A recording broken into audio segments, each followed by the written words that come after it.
ഒക്കെ ഒരു imaginary friend ഉണ്ടായിട്ടുണ്ട് അല്ലേ? What if Labubu was imaginary front?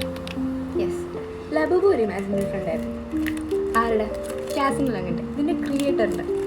അപ്പോൾ ലബൂബു ഒരു പോസസ് ടോയാണ്, ക്രിഞ്ച് ടോയാന്നൊക്കെ പറഞ്ഞവർക്ക് ലബൂബു നമ്മളെപ്പോലുള്ള ഒരു സാധനമാണ്. നമുക്കെല്ലാവരും ചെറുപ്പത്തിൽ ഒരു ഇമാജിനറി ഫ്രണ്ട് ഉണ്ടെന്ന് ഞാൻ പറഞ്ഞില്ലേ? ഈ ഇമാജിനറി ഫ്രണ്ടിന് നമ്മൾ കുറേ ഇമാജിൻ ചെയ്തിട്ട് നല്ല ബ്യൂട്ടിഫുള്ളൊക്കെ ആക്കിയിട്ടുണ്ട്.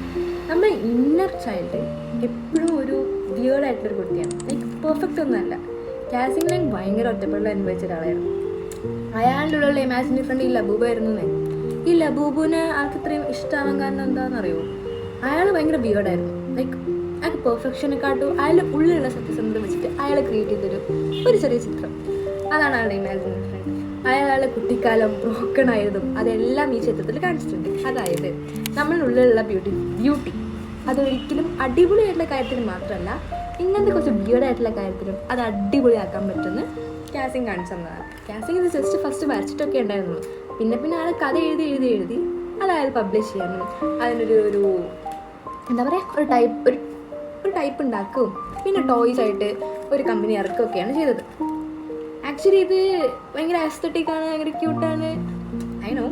ബട്ട് ഇതിൻ്റെ ബിഹൈൻഡിലുള്ള ഈ സ്റ്റോറി എനിക്ക് ഭയങ്കര ഒരു ഇഷ്ടമായിട്ടുള്ള സ്റ്റോറിയാണിത്. ദാറ്റ് മീൻസ് നമ്മൾ ഉള്ളിലുള്ളൊരു കുട്ടി അത് എവിടെയോ നഷ്ടപ്പെട്ടിട്ടുണ്ട് നമുക്ക് ചിലപ്പോൾ ഉണ്ടാവില്ലേ?